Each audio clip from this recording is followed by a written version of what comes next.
Hi viewers, this is Shatabdi. Welcome to Tripping Over Food, the one-stop destination for food and travel stories. I bring to you recipes that are very easy to replicate just to ensure that cooking is possible and enjoyable for everyone. If you have not subscribed to my channel yet, please subscribe to my channel, share and like our videos to inspire us to bring to you better and newer content. Today I'm going to bring to you a very interesting recipe. It is known as tikka kebab. So we are going to make it with mutton. So we are going to make mutton tikkiyas today. This dish originates from Bangladesh. It's extremely popular and exotic dish in Bangladesh. So it is a very unique delicacy, very easy to make and even tastier to eat. I'm going to break the recipe into two parts. In the first part, we are going to boil the mutton with lentils, and in the second part I'm going to take you through the typical spices that are very important for this recipe. We are going to make a powder of the spices. Let us begin with the first step. The first step of this recipe is to boil the mutton and the lentils together. To make mutton tikka kebab, we need mutton. Here I have around 200 grams of mutton. Make sure these are pieces without bones. And here I have some lentils. This is a special lentil. It's called the gram lentil. It's made up of the black gram. It is popularly called chana dal in India. These are roasted gram lentils, so they cook easily. If you're using the raw ones, you have to soak them for at least 2 hours. A clove of garlic and 2 cloves of cardamom. So the first step is to boil the mutton with the lentils and garlic and cardamom. So this is the basic step.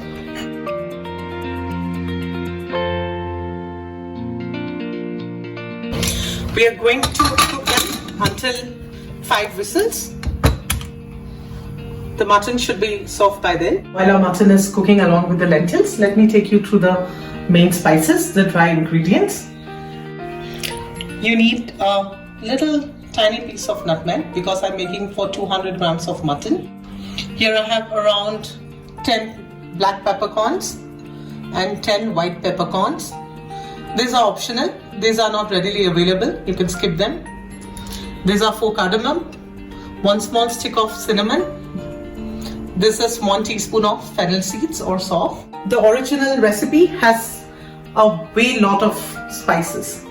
It has big cardamoms and patthar ke phool, and there are numerous unique spices which are not easily available. But trust me, the taste of mutton is so unique here in this recipe. If you add too many spices, the dish loses the identity. So, in order to preserve the flavor of mutton, this minimal spices is more than enough to get the best mutton tikkiyas in the world. Trust me. So the next step would be to dry roast the spices. In a pan, you can dry roast the spice. Make sure you don't burn them. Roast them in a very low flame. While the spices are roasting, let's check on the mutton. So it has been cooking for 5 whistles, and this is how it looks like. It's very well boiled, the mutton as well as the lentils. Now let's cool them for some time. And our spice has been roasting. It's giving out a very nice aroma. We don't have to roast it for long. Before they turn brown, we are going to grind them into a very fine powder. The spices have been roasted very well, and now it's time to grind them to a very smooth powder. Make sure you cool them before you grind them.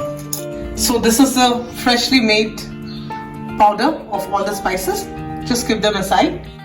The next step is to make a very fine paste of the boiled mutton and the boiled lentils. Use a blender to do that. After blending the mutton and the lentils, you should get a mix like this. Make sure to not add any extra water while you are blending the mutton and the lentils together. Make it as dry as possible. Blend it in a very thick form. And now let's go on to the remaining ingredients. Let's start with the dry ingredients first. Here we have the freshly made spices which we made just now. Salt according to taste. Oil for frying them.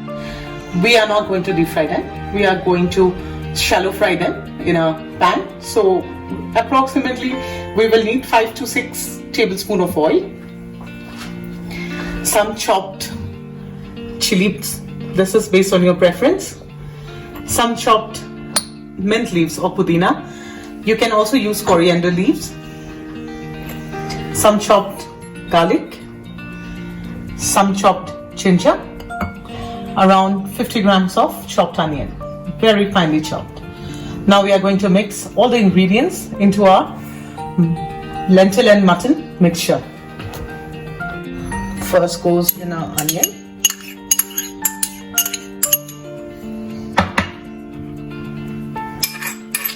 Green chilies.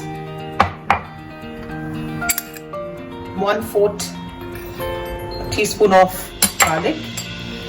Similarly, 1/4 teaspoon of ginger, chopped ginger. Salt according to taste.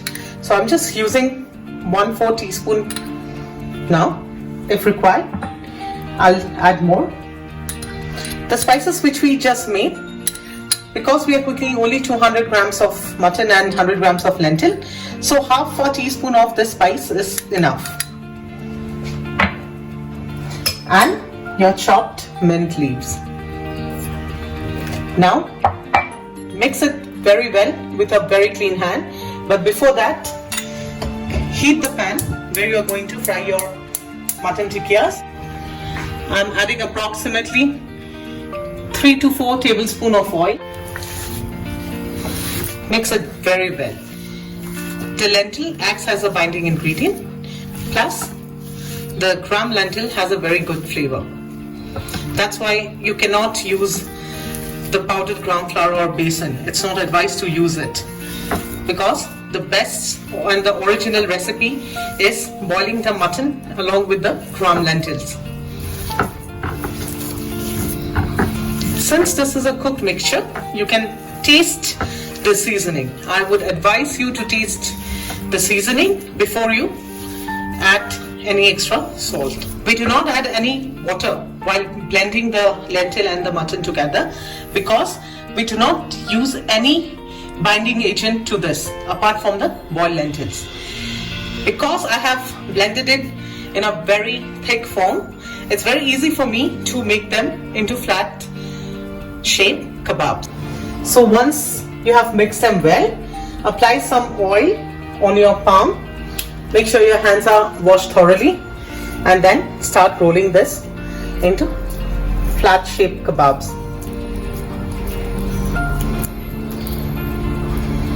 These are going to be mouth melting kebab. This is very similar to galati kebab, but in galati kebab it's only the mutton mince that is used majorly, and the amount of spices in galati kebab is enormous. But you can get a very similar flavor if you can make this mutton tikkiyas.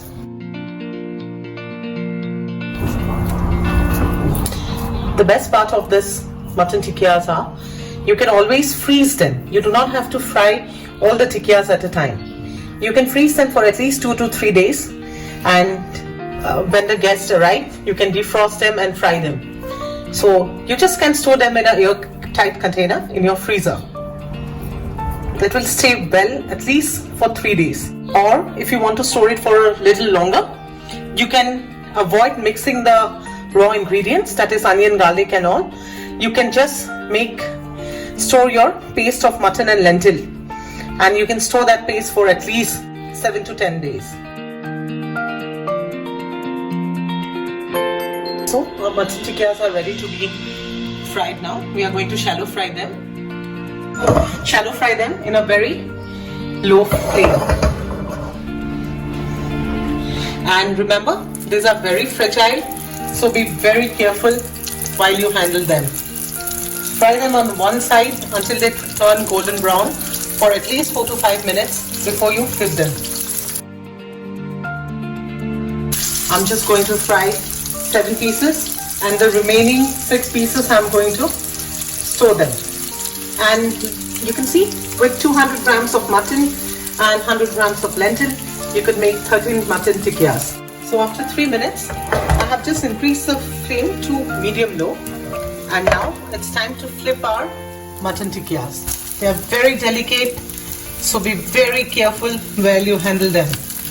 Every ingredient is cooked, so you do not have to cook them for very long. And I'm trying to use the minimum oil as possible. It's time to check on our mutton tikkiyas. They have cooked on both the sides. This is exactly the color we wanted. These kebabs are so succulent that it's going to melt in your mouth when you eat them. And you can eat them without any guilt because they have been shallow fried in very minimal oil. And now we'll take them out. Viewers, our mutton tikkiyas are ready to be served. I'm just serving them with some salad. You can serve them with a dip of your own choice, a coriander or mint dip. It is a very common item in a wedding menu of any Bangladeshi wedding. Do try this at home. It's a mouth-melting kebab and it is going to be a show stealer at any party you serve them. So try it at home. Let me know your experience. And like I always tell you, I bring to you recipes that are very easy to replicate.